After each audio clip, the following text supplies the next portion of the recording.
The first sound you notice is not the wind, nor the rustle of leaves, but the patient touch of rain. It falls in quiet rhythm, each drop distinct, yet blending into a continuous hush. You sit still, letting your body lean into its cadence, as though the rain is not just outside but within you. You feel its softness, as if every drop is a small heartbeat of the earth. The roof, the ground, the windows all become instruments in a vast orchestra. Some notes are sharp, striking metal or stone. Others are gentle, sinking into soil or the folds of grass.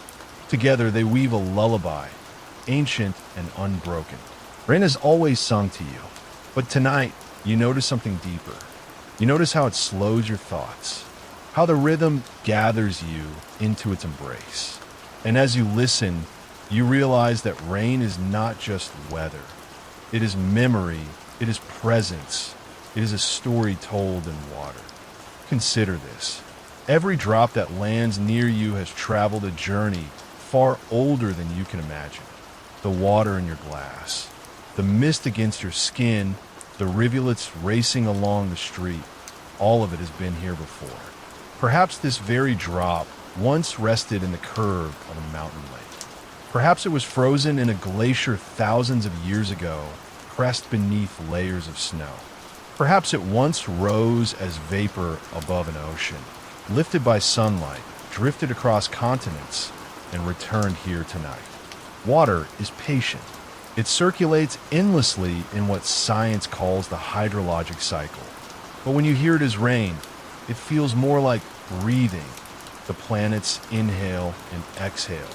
Clouds rise, swollen with moisture, then release their burden in a slow cascade. The earth drinks, streams swell, oceans receive. Nothing is lost. It only changes shape, place, and time. And in this moment, you are part of that cycle. As you breathe, your lungs carry moisture that was once river, once mist, once falling rain. You and the storm are not separate. You are kin. The sound of rain on the roof slows you further. You think of how sound itself travels. Tiny vibrations carried through the air, pressing against your eardrum, interpreted by your brain as tone and rhythm. The music of rain is physics, yes, but to you, it feels like poetry. A million small collisions of water and world, softened into a single continuous song. If you close your eyes, you can imagine yourself shrinking, drifting down with the drops. You fall from the height of a cloud, cool and round, slipping through layers of air. Each layer has its own temperature, its own current, guiding your path. By the time you reach the ground, you have been shaped by wind, by gravity, by the invisible forces of the sky. You land, and instantly you begin another journey, soaking into earth, rolling across stone, feeding roots, or joining the stream that waits nearby. There is comfort in this endless cycle. The rain does not ask where we'll go. It does not resist its course. It falls, it flows, it rises, it returns. Perhaps, in some way, you too are like this, moving through your own cycles, carried by forces larger than yourself, always returning, always becoming. The rhythm of the storm deepens now. Drops strike harder, drumming against walls and glass. Yet even in its intensity, the rain does not feel hurried. It remains steady, almost meditative. This is the paradox of storms. They can roar, but within them is patience. You remember how scientists describe clouds, vast gatherings of microscopic droplets suspended by air. They look heavy, but they float because each drop is unimaginably small, carried by invisible currents. It is only when they join, when they grow, that they fall. They're the lesson here, too, that strength builds not from isolation, but from connection. Each drop joins the next. Each sound overlaps the other, and together, they create something greater than themselves. Your breathing follows the same pace now, slow, rhythmic, almost like rain itself. Inhale, exhale, inhale, exhale. You notice that your body responds to the storm as though it recognizes something familiar in it. And perhaps it does. Your very blood is mostly water. The rain falling outside is the same element that flows within you. Rain nourishes, but it also remembers. The water you hear tonight is ancient, older than cities, older than mountains. It has passed through countless forms: river, sea, cloud, glacier, mist. In a way, it carries memory, though not in words. It carries memory in presence. And when it falls, you can almost feel it. The quiet persistence of time itself. As you listen, a question arises. Why is rain so calming? Why do its sounds soften your thoughts, ease your rest? Some say it is because the sound is steady, predictable, like white noise that masks the chaos of the world. Some say it is because it connects you to nature, to something larger than yourself. But perhaps it is simpler. Perhaps rain reminds you of the womb, of the first place you knew, where sound was muffled, steady, rhythmic, and safe. Rain is not only a sound, but a shelter. Even if you are inside, listening from warmth, you sense its embrace. It creates a boundary between you and the outside, between chaos and stillness. It says, you may rest now. The world is being washed. And yet, behind its comfort, you feel something else. A hush of mystery, as though in the pauses between drops, stories live. Some are stories of science, molecules and cycles, condensation and evaporation. But others are the stories humans have always woven into storms. Omens, whispers, voices carried in the rain. It is easy to imagine such things in the quiet of night. You hear a new rhythm, faint, almost like footsteps, or perhaps you only imagine them. The rain blurs edges, hides certainty, invites questions. It is not only comfort, but also wonder. For now, you let the mystery remain. You let the rain speak in its own language, half science, half song. You let yourself drift, knowing that this moment is part of something unbroken, something endless. The rain continues, the rhythm deepens, and in the spaces between drops, you feel the hush of another story waiting, something that moves not above, but beside you. Perhaps it is the echo of steps in the dark. And as you lean closer into the sound of rain, you realize sometimes what you hear within it is not just water, but something else moving quietly through the night. The rain continues its rhythm, steady, unbroken, like the beating of a drum far in the distance. It covers everything: the streets, the windows, the leaves, even your own breathing. Wrapped inside its veil, you should feel safe. Yet there it is again, a sound that does not belong. Footsteps. They are faint, almost hidden within the storm, but unmistakable. You pause, listening more carefully. At first, you wonder if it is only your imagination, the mind weaving patterns out of noise. Yet as you lean closer into the sound, you hear it clearly, the measured rhythm of feet upon wet ground. Slow, deliberate, softened by rain, but undeniable. Your heart notices before your mind does. It beats faster, like a small drum inside your chest. The sound of rain should mask everything, but footsteps carry a different weight. They press into the earth, sending vibrations through puddles and soil, creating ripples of sound distinct from the gentle chaos of water. In science, sound is vibration traveling through air, but it is also vibration traveling through matter, through the ground, the walls, even your own bones. You are, in this moment, an instrument tuned to sense what surrounds you. The rain fills one register, but the footsteps enter another, cutting through the softness with sharp edges. You wonder who it could be: a traveler, a neighbor, or perhaps no one at all. Only your mind catching echoes where none exist. Humans are wired to hear patterns in noise, to recognize the shape of danger even when nothing is there. This instinct comes from deep in your history. Back when survival depended on hearing the faint crack of a twig, the distant rustle of leaves, the shift of something unseen in the dark. The rain masks much, but not everything. You realize that storms alter the way sound travels. On a still night, voices can carry far, clear across fields or through quiet streets. But in rain, droplets scatter sound, breaking it into fragments, softening its edges.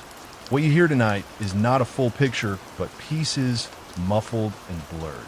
This distortion is why footsteps in rain feel so unsettling. You can never tell exactly where they come from or how near they truly are.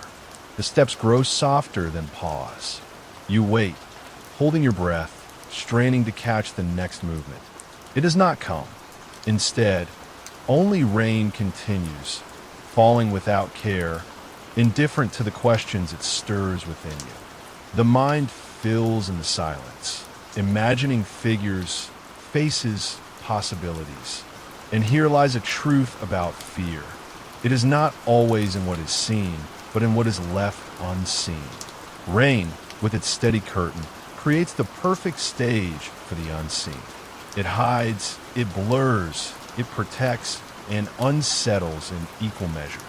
You shift your thoughts gently, try to anchor them in the science of the moment.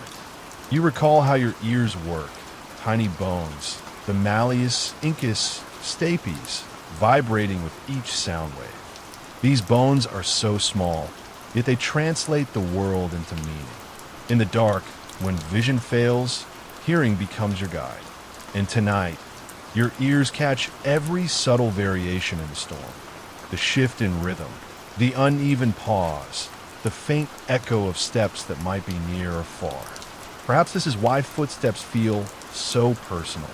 They are not just sound, they are story. Each step is movement, intention, a trace of someone's presence.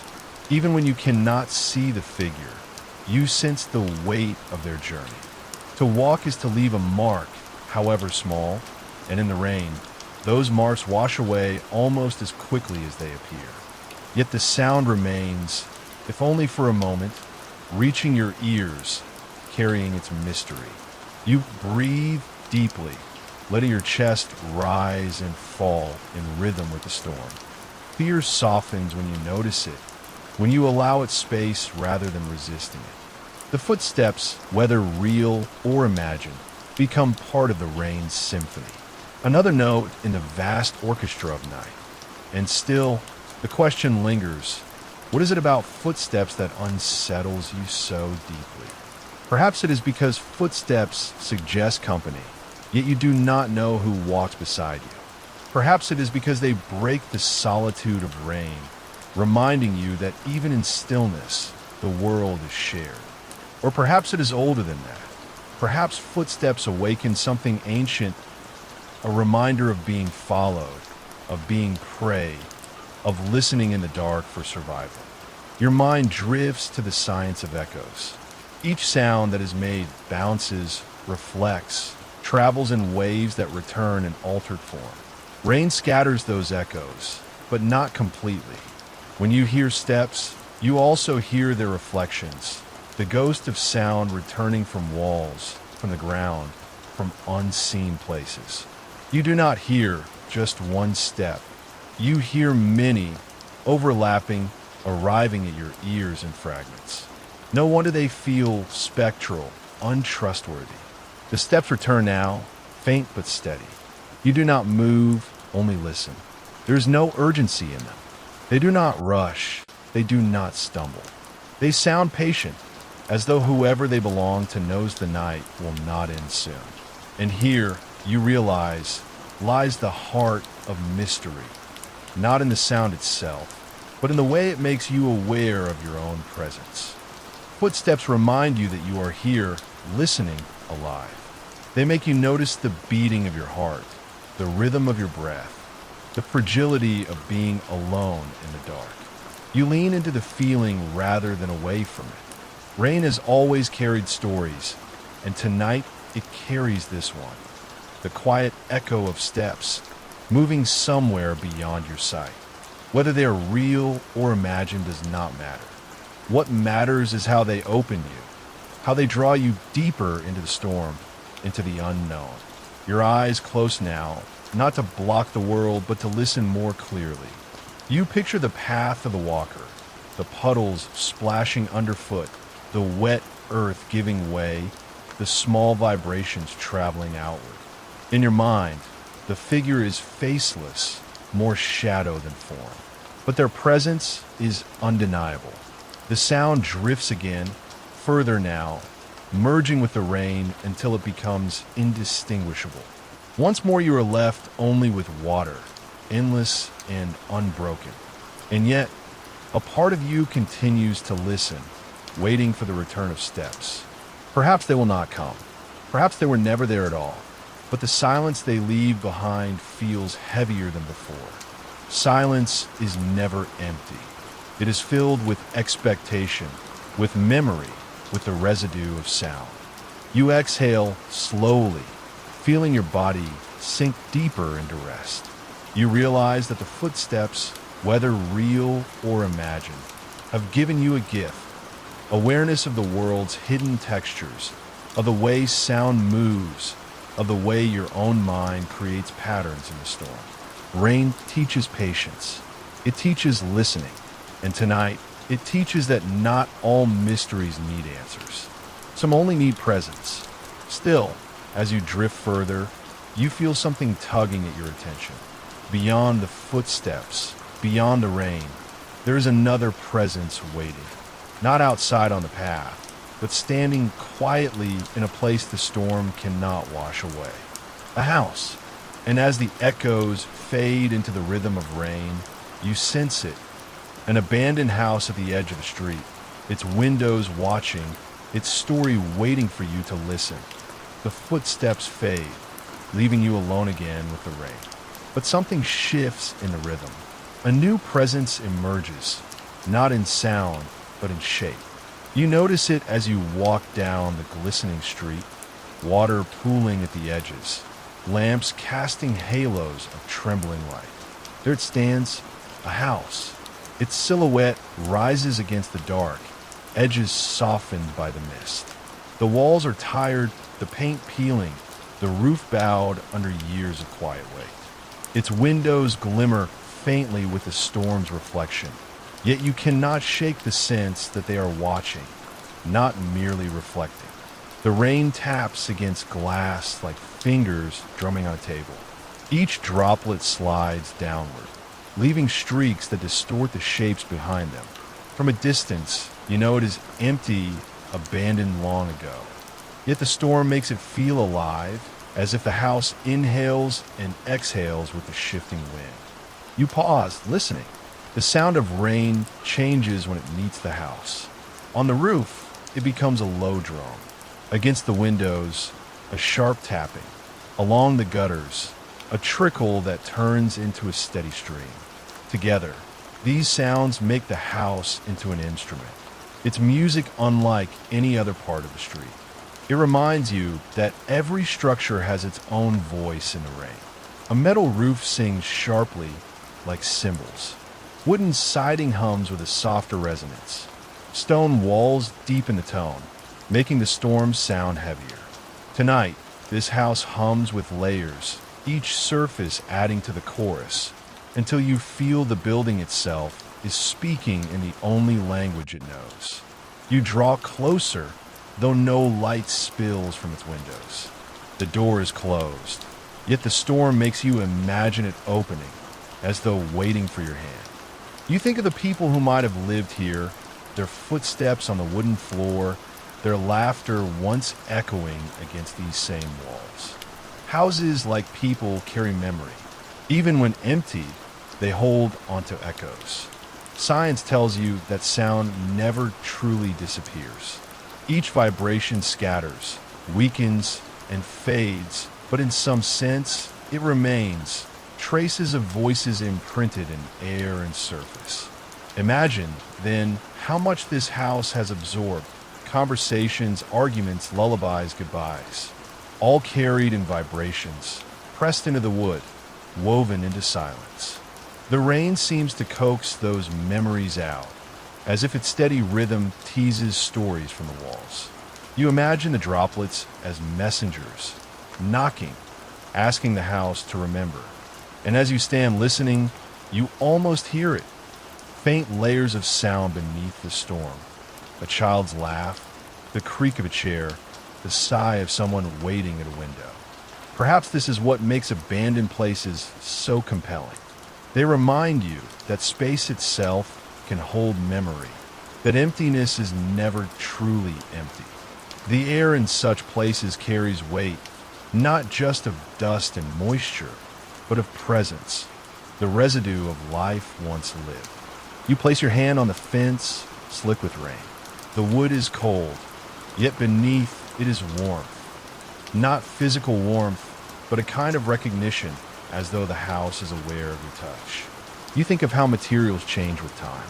Wood expands and contracts with moisture. Stone wears down with weather. Metal rusts with exposure. The house is not static. It is alive with slow change, shaped constantly by the environment. In this way, a house is like a body, enduring, shifting, vulnerable to time.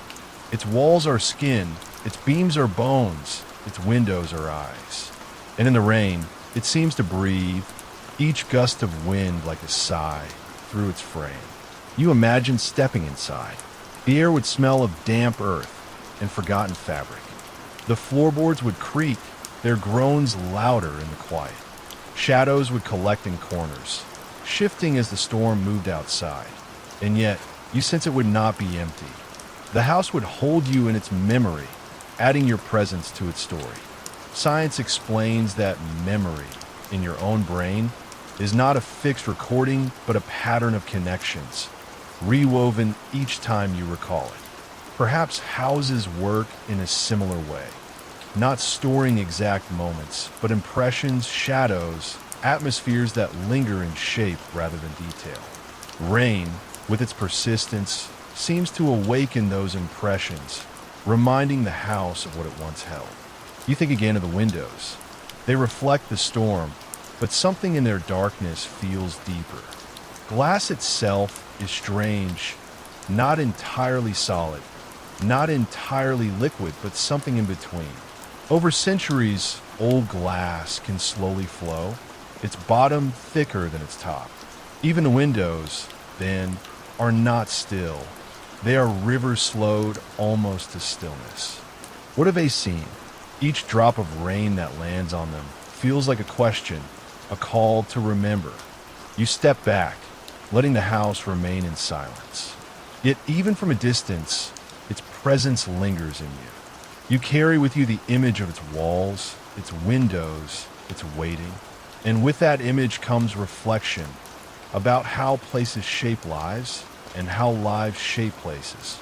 The rain, steady and endless, reminds you that nothing stays the same. Houses rise, fall, are abandoned, reclaimed, erased. Yet in their impermanence, they hold something timeless. The sense that you are never alone in the world, that every space is layered with what came before. You wonder, what is it that truly waits here? Is it the house itself, or something within you that resonates with its silence? Perhaps what you hear is not a story of others, but the echo of your own longing for permanence, for shelter, for memory that endures against time. The rain grows heavier now, drumming against the roof of the house, spilling down its sides. The sound is almost urgent, though not angry, more like insistent knocking, as if the storm itself wants to be let inside. You close your eyes, listening to the rhythm, and realize that even this sound will one day fade. But not yet. Tonight, the house waits. And so do you. You walk on, carrying the sound with you. The rain continues to fall, but the image of the house stays in your mind, its windows following, its silence pressing gently at your thoughts. You feel its presence long after you have passed. And as you leave it behind, another rhythm begins to emerge, not from walls or windows, but from the voices you hear beneath umbrellas passing in the storm. The house lingers in memory, but as you step further into the rain, you begin to notice another sound. Soft voices carried close, sheltered beneath dark umbrellas, whispering words you cannot quite hear. The house fades behind you, swallowed by the storm. Its silence lingers, yet soon another sound begins to surface. Not footsteps this time, not the hollow resonance of empty windows. Instead, it is softer, layered voices. You pause, letting the rain steady you. At first, you think the sound belongs to the storm itself, to the shifting of wind and water. But the longer you listen, the more certain you become. There are whispers hidden beneath the rainfall, too close, too distinct to be mistaken. You turn your head slightly. Nothing stands near except the rhythm of umbrellas, blooming along the street like dark flowers. They open against the downpour, tilting to shield their carriers, forming little shelters within the storm. Each umbrella becomes its own world, small, private, enclosed. And within those worlds, voices travel. Low tones, hushed words, drifting outward in broken strands before the rain scatters them. You cannot catch the meaning, only fragments, a rise, a fall, a murmur. Yet the nearness of it presses against your chest, as though someone is standing beside you, whispering directly into your ear.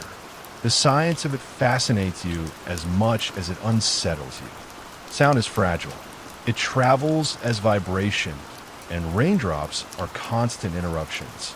Each droplet scatters the wave, reshaping it, thinning it, blurring the edges of words until what reaches your ear is incomplete.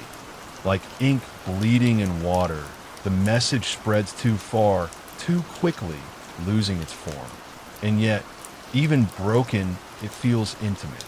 Perhaps more intimate because of its incompleteness. When you cannot hear everything, your mind leans in, filling the spaces with meaning of its own. You become part of the whisper, co-creator of its story. Umbrellas make this easier. They create a chamber, a dome where sound gathers, amplified and echoed. Beneath one, voices become private, soft, close to the skin.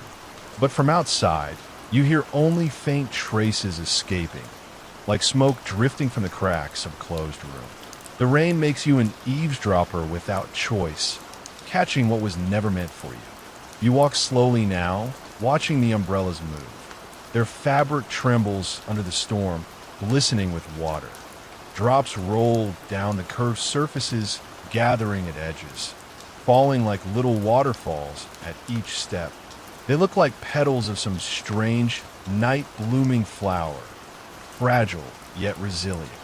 You realize how simple the design is: a thin frame, a stretched canopy, yet how profoundly it reshapes your experience of rain. The umbrella is more than shelter. It is a barrier between worlds. Underneath, there is warmth, conversation, breath. Outside, there is storm, distance, solitude. You remain in the latter, but the voices beneath umbrellas remind you of the former. They remind you that intimacy can exist even in darkness, that connection can bloom even in a storm. Still, the whispers remain elusive. They rise and fall with the rhythm of footsteps, blending with the rainfall until you cannot tell if they belong to others at all. Could it be your own mind playing tricks, weaving patterns into noise again? Human perception has always done this, finding signals in randomness, voices in static, faces in clouds. It is called pareidolia, this tendency to see or hear meaning where none exists. A survival instinct once crucial. Better to mistake noise for a whisper than to miss the predator in the dark. Yet you cannot deny the pull. The voices feel real. They feel close. You walk on, and they follow. You think of how fragile the human ear is, how easily it can be tricked. The cochlea, that delicate spiral within your head, transforms vibration into perception, an orchestra of tiny hair cells bending with each wave. Those cells cannot tell the difference between real footsteps and imagined ones, between whispers beneath umbrellas and the murmur of wind. They only send signals. It is the brain that decides meaning. And so you find yourself caught between science and sensation, between explanation and experience. You know the whispers could be nothing but fragments of sound scattered by rain. Yet the way they press against you feels undeniable, as though they carry intention. Perhaps whispers are powerful not for what they say, but for what they suggest. A whisper draws you closer. It creates intimacy by forcing you to lean in, to listen with your whole being. It is the opposite of shouting. It is an invitation. The rain makes whispers even more potent.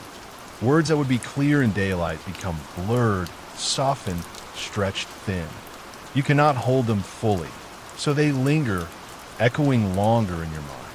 The storm ensures that you are left not with certainty, but with questions.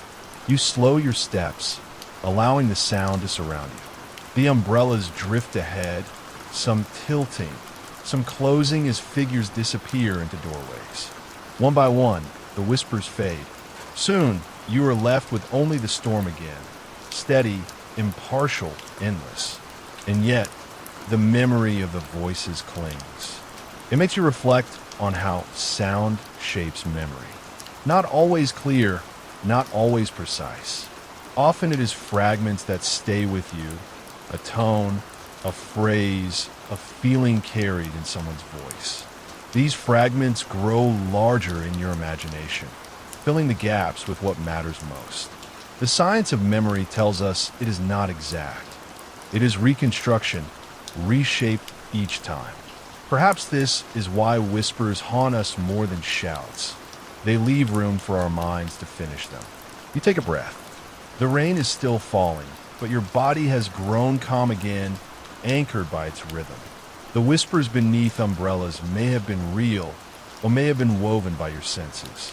But either way, they remind you of something important, that you are never fully alone, even in solitude. There are always echoes, traces, voices carried in the spaces between raindrops. You let the thoughts settle, soft and unhurried. The umbrellas close one by one, vanishing into the storm. The voices dissolve into water, into silence. And you are left once more in the vastness of night, listening. The sound of rain returns to dominance, but it feels different now. It is no longer just water on stone, on glass, on soil. It is layered with the memory of whispers, faint but lingering. You carry them with you, as though they were spoken not to the world, but to you alone. And as you walk further, the storm shifts again. This time, it is not whispers you hear, but something clearer, sharper. A single figure by the roadside, unmoving, waiting in the downpour. The voices beneath umbrellas fade into silence. But ahead, through the curtain of rain, a solitary figure stands by the road, still, patient, waiting. The rain does not stop. It presses down in silver strands, endless and patient. Your footsteps merge with the rhythm of water, until walking itself feels like part of the storm. Up ahead, through the blur of falling drops, something interrupts the flow. A figure standing at the edge of the road, still, waiting. At first, it seems like a shadow, a shape carved from darkness, caught in the flicker of distant headlights. But the closer you draw, the more certain you become. Someone is there, unmoving, as if carved from stone. You slow your pace. Curiosity rises, but so does unease. Who waits in weather like this?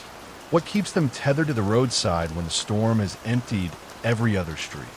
The figure does not move, not even to wipe the water sliding down their face. Rain soaks through clothing, streams from their hair, but still they remain. You imagine their story. Perhaps they are waiting for a ride, headlights of a car that never arrives. Perhaps they have lost someone, and the road is their vigil. Or perhaps they are simply a traveler like you, caught in the strangeness of the night. But the longer you watch, the colder the truth feels, because silence surrounds them. No gesture, no signal, no attempt to step forward or back. Just stillness, as though the storm itself has claimed them. You realize something about waiting is its own kind of endurance. To stand motionless while everything else moves around you is not easy. It requires surrender, a letting go of urgency. In that stillness, there is power. The science of storms drifts through your thoughts. Each raindrop falls with a terminal velocity no faster than its limit allows. Gravity pulls it down, but air pushes back, balancing its fall. In a way, the stranger resembles the raindrop, suspended between forces, neither advancing nor retreating. Waiting is a balance, too, between desire and patience, between movement and pause. You take another step forward. The road stretches long and pale under the beams of headlights. Water gathers in shallow pools, reflecting light in rippling patterns. Every detail is softened by rain, except the figure. They remain sharp, defined, undeniable. Perhaps you're meant to notice them. Perhaps encounters like this remind you of how easily lives intersect, how one moment can shift perception forever. Strangers hold mysteries because they are unopened books. You glimpse only a cover, a silhouette in the rain. The pages remain sealed, yet your mind rushes to fill them. This tendency to invent stories for others is deeply human. Psychologists call it theory of mind, the ability to imagine thoughts and feelings that are not your own. Without it, you would not be able to empathize, to predict, to connect. And yet, it also deceives you. You may believe you know someone from their silence, when in truth you only know the reflection of your own imagination. The stranger shifts slightly now, just enough to prove they're not statue, not shadow, not a trick of rain. A small turn of the head, an angle of the shoulders. You see clearly, they are waiting. But for what? You want to ask, but the storm keeps you apart. Your voice would vanish into water before reaching them. And perhaps that distance is necessary. Some mysteries are not meant to be unraveled. They exist to remind you of boundaries, of spaces you cannot cross. The headlights grow nearer. A car approaches, its beams scattering across raindrops like broken glass. The road glistens with liquid light. For a moment, the stranger glows against it, outlined in pale silver. Then the car passes, and they return to shadow once more. You realize the fragility of seeing. Light travels at impossible speed, yet it is always bound by distance. What you see now is already a memory of what has just happened. Vision itself is a kind of delay, a whisper from the past. The stranger you observe is already gone by the time light delivers their image. And in that tiny fraction of delay, mystery has space to bloom. You stop walking. The rain continues its steady descent, but you let yourself rest in the stillness. The stranger does not move toward you, nor away. The balance holds. In moments like this, your mind wanders to the physics of patience. Waiting feels heavy because humans are built to notice change. The brain thrives on novelty, shifts in sound, in light, in movement. When nothing changes, time feels stretched, almost unbearable. Yet here stands someone who endures the stretch, anchored in rain without resistance. Perhaps there's a lesson in that posture, that sometimes you're not meant to move forward or back. Sometimes you're meant to stand, to let the world pour down, to be present without grasping. Stillness can be as profound as motion. The storm continues to weave around you, an endless loom of water and wind. The stranger remains within it, like a thread pulled tight. You wonder again about their story. Are they waiting for someone they love? Or for no one at all? Are they lost? Or do they know exactly where they are? The truth remains hidden, as all strangers' truths do. Yet the act of wondering brings its own meaning. Because in the wondering, you are reminded of something greater. That every figure you pass, every voice beneath umbrellas, every shadow on a road, holds a world you cannot see. Each one is as infinite and complex as you, filled with memories, dreams, fears, and hopes. And most of those worlds will remain unknown, brushing briefly against yours before vanishing again. The headlights return, another car moving through rain. This time, you notice the stranger's hand lift slightly, as if signaling. The car slows. For a heartbeat, you imagine the story concluding here, the ride arriving, the waiting fulfilled. But the car passes by, uninterested, leaving only a spray of water in its wake. The hand lowers again. The stranger resumes stillness. Waiting continues. You inhale deeply. The scent of rain on asphalt, of soil heavy with water, fills your lungs. The night feels vast, yet intimate. You are a witness to a moment that belongs to someone else entirely. That, too, feels like a kind of gift. Eventually, you begin to walk again, slowly, carefully, as if not to disturb the fragile balance of the scene. The stranger remains behind, a figure etched into the storm, enduring. You do not know their story, but perhaps you do not need to. Perhaps the presence itself is enough. You think about how life often mirrors this, strangers standing by the roads of your own journey. Some enter briefly, some remain in memory, some never reveal who they are at all. And yet, they shape you, not through words or actions, but through the quiet gravity of their being. The rain does not ask you to solve every mystery. It only asks you to listen, to observe, to accept the unanswered as part of the rhythm. You let the thought rest in your chest, soft and unresolved. Behind you, the stranger fades from view, absorbed by the veil of falling water. Ahead, the road stretches farther than your eyes can follow. Darkness thickens, yet the rain continues to guide you with its steady voice. The stranger disappears into rain, leaving only questions behind. And as you walk further, the night begins to fold into deeper shadows, their shifting forms waiting to be understood. The storm follows you as you move forward, its voice soft but steady. The road narrows, lined now with houses pressed shoulder to shoulder, their walls darkened by rain. Each house has windows, square frames glowing faintly in the night. Some catch the light of passing cars. Others mirror only the endless fall of water. Windows are strange things. They are both barrier and bridge, walls that let you see through without stepping inside. They keep you safe while reminding you of everything beyond. To look at a window is to peer into two worlds at once, the one you stand in and the one just out of reach. Most of the windows you pass seem indifferent. They reflect rain, they scatter light, they reveal nothing more than curtains drawn tight. But then one arrests your attention. A single pane, set apart not by brightness or color, but by presence. You feel it before you truly see it, as if it has turned its gaze back toward you. You pause. In the dim reflection, the window appears alive, following your movement in silence. Behind the glass, shadows shift slowly, patient like a tide waiting to turn. Perhaps it is only your imagination. Perhaps the storm has played another trick. But even imagination has roots in truth.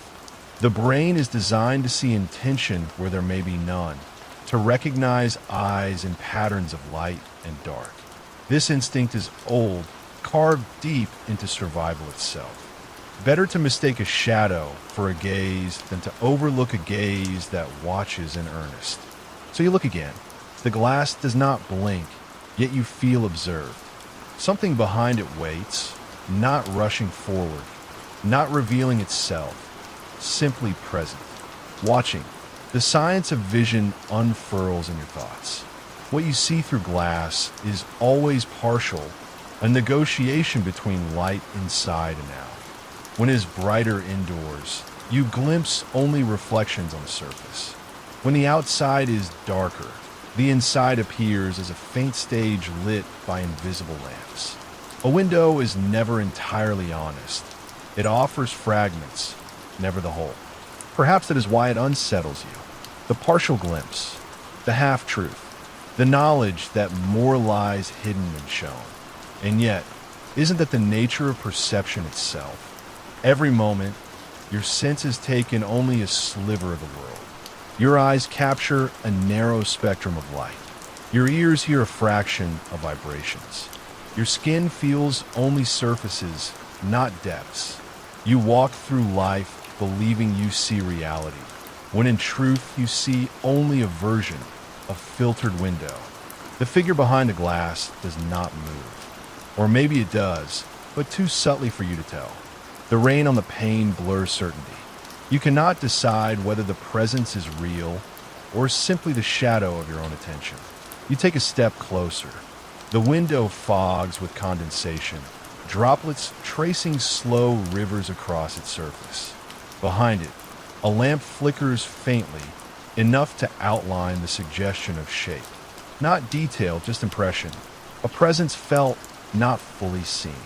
You realize now, what unsettles you is not what is visible, but what remains hidden. The unknown behind glass becomes vast, filled with possibilities. A simple shadow could be anyone, anything, any story. The human mind is restless with such spaces. When vision falters, imagination rushes to fill the void. It writes entire narratives into a dim shape behind curtains. It assigns motive to stillness. It invents character where there is only silence. This is the same mind that sees constellations and scattered stars, faces and clouds, stories and strangers. The unknown becomes alive because you cannot bear its emptiness. And yet, the unknown is where wonder lives. Science itself thrives on windows like this. Glimpses, half-truths, shadows of greater structures. Astronomers do not see distant galaxies directly. They watch faint signals through telescopes, reading shadows cast across space. Biologists cannot see atoms dance. They infer them through patterns in light. Every window of knowledge holds more darkness than clarity, and still, you look through, compelled. The storm thickens for a moment, drawing veils across the street. Water streams down gutters, carrying leaves and dust away into hidden drains. The sound of rain against glass is steady, a heartbeat that belongs not to you, but to the night itself. Still, the window lingers in your awareness. It is not the only one on the street, yet it feels singular, as if it chose to notice you, as if, out of countless reflections, it fixed itself on your passing form. You wonder if this is how observation itself works. The universe is filled with endless events, endless phenomena, but the moment you look, one stands out, claiming your focus. Quantum physics whispers that even particles shift when observed, collapsing possibilities into one. The act of watching changes what is watched. Perhaps the window knows this. Perhaps your gaze has shaped its silence. Your footsteps echo softly against wet pavement. You could move on. You could let the window fade into the blur of rain and shadow. Yet you linger because something in the quiet exchange feels important. Not the figure itself, not the story behind it, but the reminder that you are not always the watcher. Sometimes you are the one being seen. That realization humbles you. It softens the night, opening it wider. You are not the only consciousness threading through the storm. Others observe, others imagine, others create stories about you in the same way you create stories about them. To live is to be both witness and witnessed. The rain lightens just slightly, as though offering space for breath. The window glimmers, droplets catching faint light like strings of silver beads. Behind it, the shadow remains, neither welcoming nor rejecting. simply there. And perhaps that is the lesson: presence without explanation. You do not need to know who waits behind the glass or why. You only need to acknowledge the encounter, to let it remind you of the countless unseen lives moving parallel to your own. Each window you pass holds a world you may never touch, and yet the awareness that those worlds exist changes the way you walk through your own. You take a final glance. The window no longer seems to follow, though the feeling of being watched does not leave. It lingers in the quiet chambers of your mind, like the echo of a dream you cannot recall, but still feel deeply. Slowly, you move on, your steps carrying you farther down the rain-slicked street. More windows line the way, each one reflecting fragments of the storm, each one a possible silence, a possible story. But only one remains alive in your memory, the one that seemed to notice, the one that held its secret close, and in doing so, reminded you of how much lies beyond what sight can hold. The window fades behind you, but the feeling of unseen eyes lingers, and as the rain softens, you sense that the night is guiding you toward a quieter place, a space where breath itself becomes a kind of library. Midnight arrives gently, not with thunder, but with a hush that deepens the storm's song. The street you walk bends toward the river, and there it is, the bridge. Old, stone-bound, arched across the restless water. Its surface glistens with rain, its edges blurred by mist. The bridge has been waiting, perhaps for centuries, standing as both passage and pause, an invitation into the unknown. You slow your steps. The bridge seems alive in its stillness. It creaks not from movement, but from memory, as though its stones remember the weight of every traveler who ever crossed. Moss grows thick along its base, threads of green woven into cracks like whispers that time did not erase. Legends cling here, not carved, but carried in the way people speak of it. A place of crossings, of promises made, of endings and beginnings. You place a hand on the stone. Cold, vet, solid, and yet, within its solidity, there is softness, the softness of time at work. Rain has worn these edges smooth. Footfalls have polished its surface. Frost and thaw have breathed life into its fractures. Even the strongest stone bends eventually, not with sudden breakage, but with quiet surrender to years upon years of weather. Bridges are strange beings. They are neither one side nor the other, but the space in between. They belong to both, and yet fully to neither. To stand upon one is to stand in a threshold, not where you began, not where you will end, but suspended in the middle. The old bridge at midnight embodies this truth, a place where past and future meet, where every raindrop is both falling and gone. Beneath, the river churns. Its dark current moves endlessly forward, carrying leaves, soil, and stories downstream. The sound is not just water against stone. It is history in motion, molecules that once rose as vapor into clouds, that fell as rain on mountains, that carved valleys over eons. The river you hear tonight is part of the same cycle that once filled oceans when the first creatures swam. To listen to the river is to listen to Earth's memory, and memory itself is much like water. It flows, reshapes, erodes, and carries pieces of us forward. Not everything stays sharp. Much is softened by time. But certain stones, certain bridges, hold impressions long after. Your mind, like the river, is never still. It is always moving, always reworking, always changing its shape around what it carries. As you step onto the bridge, you notice how sound changes. The storm softens, muffled by stone beneath your feet, but the river grows louder, amplified by the hollow arch. Each drop of rain on the bridge seems heavier, each echo stretched into something eternal. It feels as if you are walking inside an instrument, and the night itself is playing. You pause halfway across. The air here is cooler, damp with spray from below. Mist rises, twisting around the old stones, wrapping them in secrecy. You sense that the bridge is not only physical, it is symbolic, a reminder of what it means to cross between states of being.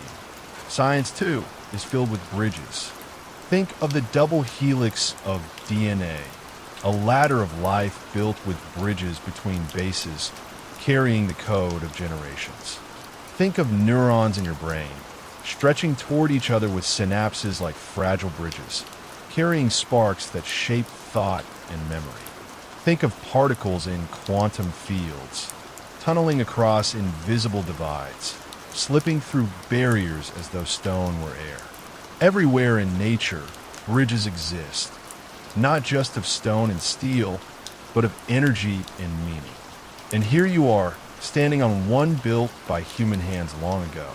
It creaks not just with weight, but with time, reminding you that every bridge, whether of molecules or of stone, eventually changes, decays, or transforms. The beauty lies not in permanence, but in endurance. You run your hand along the railing, feeling grooves carved by both craft and accident. Perhaps generations of travelers have done the same, each palm leaving oils, warmth, fragments of skin invisible but real. You are touching not just stone, but the accumulation of countless lives. In this way, the bridge holds more than architecture. It holds intimacy, continuity. Lightning flashes, briefly illuminating the other side. For an instant, the path looks clearer, the far bank brighter. Then darkness folds it away again, leaving you in the middle. It reminds you of thought itself, how insight often comes in flashes, sudden illumination, then vanishes back into mystery. You remember just enough to keep walking. Beneath you, the river moves with relentless purpose. You imagine molecules of water tumbling, colliding, exchanging bonds. Each one, so small, yet together forming floods that carve landscapes. This is the paradox of scale. What seems insignificant alone becomes immense in chorus. Raindrops gather into rivers. Neurons gather into thought. People gather into history. The bridge you stand upon is both stage and witness to that gathering. A memory comes to you, unbidden, perhaps carried by the sound. It is of another crossing, a time you stood uncertain, somewhere between leaving and arriving. The bridge feels like that moment returned. Not the destination, not the departure, but the tension of in between. Science has a name for this as well. The liminal, the threshold state, where systems shift from one form to another. Ice melting into water, water evaporating into air. A bridge is simply the human version of that natural truth. You breathe deeply and notice the scent of moss, wet earth, and rain on stone. It is grounding, anchoring you even as the night stretches wide around. Your body knows this smell. It has known it for thousands of years. Scent is one of the oldest senses, directly linked to memory and emotion, bypassing the filters of logic. No wonder bridges, rivers, storms awaken feelings you cannot name. They are not separate from you. They are written into you. The wind picks up, carrying spray into your face. It is cold, yet refreshing, as though urging you forward. You realize you have lingered, caught in the spell of the middle. But the bridge, too, has a message. It exists to be crossed.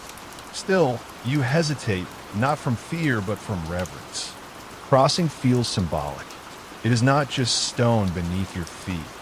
It is the idea of moving from one state to another. And you know that once you step forward, the bridge will be behind you, its memory carried in raindrops and echoes, but its presence left in the mist. Perhaps that is the nature of all bridges. They're strongest not in their stone, but in the way they live on after we leave them. Just as memory, just as thought, just as science itself. Always building, always crossing, always leaving traces for those who follow. You take another step, and the river seems to quiet, as though listening. Your footsteps join the chorus of those before you. You are not the first, not the last, only another in an endless chain of crossing. There is comfort in that. The knowledge that you are part of something vast, stitched into a pattern larger than your single life. Near the far end, the mist thickens once more. You can barely see the bank waiting beyond. But you do not need to. You trust the bridge, trust the path, trust that stepping forward will bring you where you need to go. One last glance back. The stones glisten under the moon, ancient yet alive. You know you will remember this, not as an image, but as a feeling, the way rain and stone and midnight fused into something eternal. And then you cross fully, stepping onto the far side. The bridge hums behind you, its creaks fading into the storm, carrying the memory of your crossing into its long archive. The river roars on, the bridge fades behind, and ahead the mist grows thicker, where dim lanterns glow like patient stars, waiting to guide your next steps. The forest stands before you like a great cathedral, its roof made of swaying branches, its pillars carved from living bark. Tonight, the storm has come to baptize it. Rain falls through the leaves in 1,000 silver rivulets, tracing the grooves of wood, collecting in pools that glimmer faintly even in the darkness. The air is thick with the perfume of wet earth and moss, rich and ancient, as though every drop of water has awakened something long asleep. You step beneath the canopy, and the sound shifts. The pounding of rain softens into whispers caught and filtered by the leaves overhead. It is quieter here, though not silent. Each drip is a note, each branch a string that trembles with the wind's fingers. The forest plays a music older than memory, and yet you feel watched. Not with eyes, not in the way of one creature gazing at another, but with a presence, as though the trees themselves lean slightly toward you, bending with curiosity. Their shadows are not still. They slide between the boles and roots, following you, breaking apart when lightning flashes, returning when darkness swallows the path again. Science tells you that forests breathe. Each tree is a lung, exhaling oxygen, inhaling carbon dioxide. Together, a forest is a breathing organism, vast and interconnected. Beneath the soil, fungal threads weave an invisible web, roots speaking through chemical whispers, sharing food, warnings, quiet encouragement. The forest is not a collection of separate beings, but a single murmuring mind stretched across green miles. And so, the sense that you're seen is not illusion. You are, not by a pair of eyes, but by a system, by an intelligence that is not human, but still alive. You are a visitor within it. Your footsteps sink softly into the soil, damp and pliant like bread dough. Each step presses into centuries of fallen leaves, the remains of countless summers. Death feeds life here. The leaves that once drank sunlight now give themselves to roots. And the roots, in turn, send sap up into branches, weaving new leaves. This cycle repeats endlessly, a pulse you can almost feel under your soles. A flicker catches your eye. Between the trees, where shadows gather thickest, something seems to move. Not fast, not with clear form, just enough to startle the corners of your vision. You pause. The rain continues, but the forest has grown too still. No bird calls, no rustle of small creatures, only the dripping hush. Your breath slows. You listen. Science speaks again. Shadows play tricks. In darkness, your mind becomes an eager painter, filling in shapes where there are none. Evolution honed this gift. Better to imagine a predator in the gloom than to miss one. Your ancestors, waiting in caves, survive by seeing patterns in half-light. A bush might be just a bush, or it might be the tiger's shoulders. Those who mistook shadows for threats lived longer than those who dismissed them. Even now, that inheritance lingers. The part of you that belongs to the ancient world still leaps at shifting darkness. The presence you feel between the trees might be nothing more than your own biology, echoing its caution. And yet, your skin prickles. You take another step. Water trickles down the back of your neck. The lightning flashes again, and for the briefest instant, you think you see a figure standing still, too still between the trunks. Then it's gone. Only dripping branches remain. What is real? What is imagined? The brain does not draw such clean borders. Neurons fire in webs, and perception is always a translation, not a mirror. What you believe you see is built inside your skull, stitched from signals, from fragments. Shadows between trees may exist only as the sum of electricity in your mind. But does that make them less real? The forest does not answer. You move deeper, guided by the rhythm of raindrops. The path narrows, weaving between roots that rise from the ground like the backs of sleeping animals. The air grows colder, as though the canopy has closed more tightly above you. Water drips slower now, in long, patient beads. You pause beside an oak, ancient and enormous, its bark grooved with centuries. A hollow in its trunk glistens with rain, holding a small, trembling pool. You lean closer, and in its reflection you see not just your face, but the fractured glow of lightning. For a moment, you are doubled. Your body here, your ghost flickering in water. Perhaps this is why forests have always been places of story. Myths gather under their branches like dew. Spirits of wood and stream, creatures of shadow and breath, gods older than temples. The human mind, restless and searching, has always peopled the trees with unseen watchers. But beneath the myth, the science remains. Forests are alive in ways deeper than folklore guessed. They respond, they adapt, they warn. They share memory through roots, not words. They are not haunted, and yet they are never empty. The rain softens to mist, a fine veil hanging between trunks. The shadows now seem closer, as if leaning in, and in the quiet, you remember another truth. Darkness does not erase the world. It only hides it until light returns. What you cannot see still exists. The owl on its branch, silent. The fox curled beneath a hollow root. The tiny seed buried in soil, already dreaming of spring. And you, moving through it all, a part of the forest story, just as much as the rain itself. Still, the unease lingers. You cannot shake it fully, perhaps because shadows are not only out there in the trees. They are also within you. Memories, questions, thoughts left unspoken. The forest only reflects them back, like a mirror made of leaves. What you see between the trunks may be less about what is there and more about what you carry inside. You stop once more listening. The storm is passing, its roar gentling into a hush. Drops fall slower now, tapping leaves like fingertips, and the shadows, too, thin as the clouds begin to part. Moonlight filters through the canopy, spilling into silver pools. The presence you felt does not vanish, but it softens like a hand lowering gently from your shoulder. The forest does not seek to frighten. It only asks you to feel, to see yourself reflected in its breathing silence, to remember that you, too, are part of an interwoven web.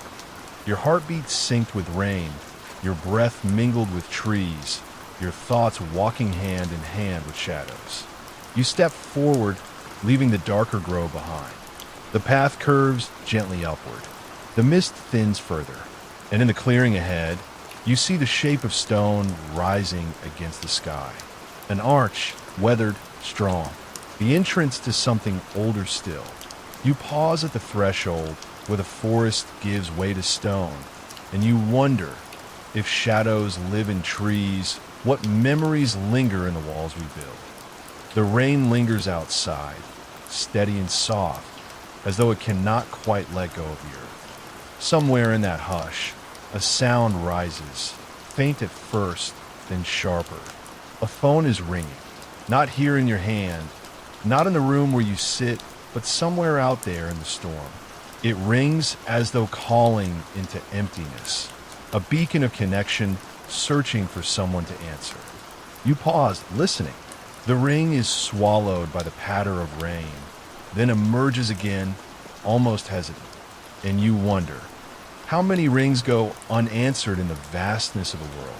How many signals are sent, their messages drifting in silence, hoping for reception? In a way, all communication is like this. When you speak, your voice carries through the air as waves of vibration, rippling invisible patterns into the atmosphere. When you reach for your phone, your words transform into pulses of electricity, coded light, bursts of radio that leap into the sky. Satellites catch them, cell towers scatter them, and somewhere on another device, they transform back into sound. A voice travels not through a solid wire anymore, but through air itself, like a message whispered to the clouds. The phone in the storm rings again. You imagine the line is frayed, perhaps dangling from a post, sparking faintly in the rain. Static hums beneath its call. A voice might be waiting there, half lost in the noise, as though speaking across not just distance, but time. Science explains static. When signals travel, they meet interference. Particles in the air, electrical storms, even the cosmic background radiation left over from the birth of the universe. Your phone call, your music, your voice messages, they all swim through this invisible sea of noise. Engineers build filters, amplifiers, codes of redundancy, but still the static remains. A reminder that nothing moves cleanly through the universe. Every message is touched by its journey, and yet, somehow, meaning still arrives. Voices still carry. Even when broken into fragments, the human mind stitches them together. A few clear words among crackling static are enough for you to understand. I'm here. I am listening. The phone's ring fades, replaced by a tone, long, wavering, uncertain. Then, through the noise, you hear something else. Not a clear sentence, but the ghost of one. A voice, distant and blurred, threads its way through the storm. Half message, half plea. It is not enough to make out the words, but enough to feel their weight. You are reminded of another voice, older, fainter, carried not by wires, but by light itself. In 1977, the Voyager spacecraft left Earth, each carrying a golden record, greetings in dozens of languages, music, the sound of birds and whales, the gentle laughter of children. These records were meant as a message, a call placed into the cosmic storm, waiting for someone, someday, to answer. And even now, Voyager drifts beyond the edge of the solar system, its faint signals still reaching us, though weaker each year. Like the phone in the rain, it rings into silence. And still we listen, because communication is not only about being heard. It is about the act of reaching out at all. A signal is both a message and a hope that someone exists on the other side, that connection is possible, that distance can be bridged. Your thoughts drift further inward. The static between people is not only electrical, it is also emotional, woven into the spaces of conversation. How often do words falter on their way from one heart to another? Misunderstood, blurred, interrupted by fear or pride. Even in the clearest rooms, a kind of static hums between us.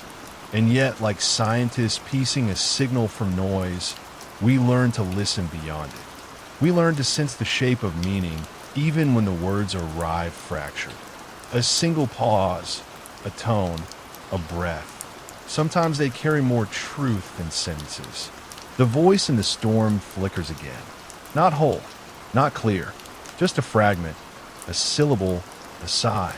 It feels unfinished, suspended, and you realize that in every life there are unfinished calls, conversations that never reach their last word, messages left unsent, moments where the line went silent too soon. They linger like echoes, carried in memory, carried in longing. But perhaps there is beauty in this incompleteness. For what is an unfinished call if not an invitation? A space left open, a doorway waiting. Silence, too, is part of the conversation. You breathe with the rhythm of the rain. You imagine your own voice traveling outward, carried by invisible waves, not only to another person, but to the air itself, to the trees swaying, to the hidden creatures listening in the forest. Every word is a ripple, every thought a vibration. And even if no one responds, the act of speaking shapes the world. The storm begins to soften. The static fades to a low hum. The phone no longer rings, but the sense of its presence lingers, as if the line has not truly disconnected. Somewhere, in the deep web of signals that circle the planet, your message still waits, not erased, only delayed. And as you stand in that hush, you realize every call, every signal, every attempt to connect is part of something larger. A network not just of wires and towers, but of human longing, our endless reaching across silence, across distance, across shadow. The line hums quietly, as though holding its breath. And you wonder, if voices can travel through storms, carried by static and rain, then what of messages written not in sound, but in light, waiting endlessly among the stars? The storm is not gone, not fully. Its voice is softer now, distant, a tired sigh rather than a roar. The rain that once struck the world with sharp insistence now drips in slower rhythms, like the breath of something finally settling. And in the hush, another light rises, not lightning, not the reflected gleam of water on stone, but a candle. A single flame, small, steady, fragile. It is not much against the immensity of the storm. The air still stirs restlessly, whispering through branches, tugging at the edges of the night. And yet the candle holds, a quiet defiance against the wind. Its light is not powerful in distance, but powerful in intimacy. It does not flood the forest, but it makes a circle of warmth in the dark. You lean closer. The flame trembles, but never surrenders. Its glow dances like a heartbeat, rising and falling in rhythms older than memory. And in watching it, you feel your own breath slow, aligning itself with the pulse of fire. Science tells you this flame is more than symbol. It is combustion, a reaction between wax vapor, oxygen, and heat. Molecules rearrange themselves, bonds breaking and reforming, releasing energy as light. The flame you see is matter in transition, a process where solid turns to liquid, liquid turns to gas, and gas burns itself into brightness. Each flicker is chemistry in motion, atoms colliding and parting in endless, intricate dance. And yet, to you, it is more than chemistry. It is story, for every flame is ancient. Long before humans carved tools or spoke words, fire burned across the world, and lightning strikes in volcanic heat, in the slow decay of lightning-scorched trees. When our distant ancestors first gathered around fire, it became more than warmth. It became connection, a place where voices could meet in the night, where shadows could turn into stories, where silence could be filled with the comfort of togetherness. The candle before you is part of that lineage, a small heir to the great fires of history. In its glow, you see not only light, but memory. the imprint of every flame that ever burned before it. The wind pushes against it again. The flame bows low, flickers thin, almost vanishes. Yet it steadies, reforms, rises once more. And you think of resilience, how even fragile things can survive when they hold to their center. Flames are fragile, candles extinguish, but in another sense, they are endless. The energy within them is never destroyed, only changed into heat, into light, into air that drifts into the sky. And when the flame is gone, its warmth lingers, woven into the world, carried outward into the great flow of energy that sustains all life. You sit with this thought, and your gaze softens. How many lights have burned before you? How many candles at vigils, lanterns on distant roads, stars lit in prayer or memory? Every one a small act of defiance against the dark, each a signal that life still breathes, that hope still warms. The candle's flame leans sideways, stretching thin. You listen to its soft crackle, its whisper. It reminds you of neurons in the brain, sparks leaping between cells.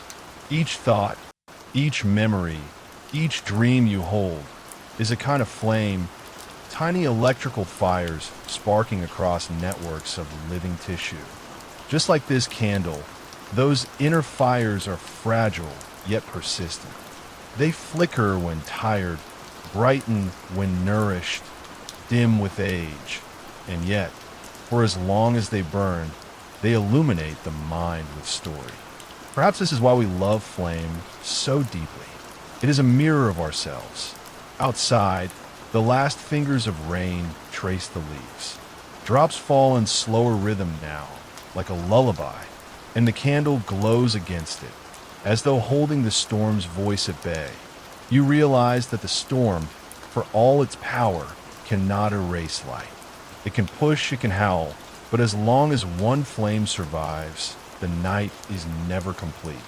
Your breath steadies with it. The flame inhales with you, exhales with you. You feel joined, as if you too are part of this small resistance. Science tells you that flame is not a solid object, but a process, a moment of balance between ignition and extinction. It exists only in the present. It cannot be touched, cannot be stored, cannot be kept without tending. And perhaps this is its deepest lesson, to remind you that presence is fragile, yet radiant. That this moment, however small, glows with the same brilliance as any star. The candle flickers again. For a moment, you imagine it speaking, its voice thin, its words shaped from smoke. It says, "I do not need to be forever. I only need to be now." You let that truth settle inside you, and then you remember something greater.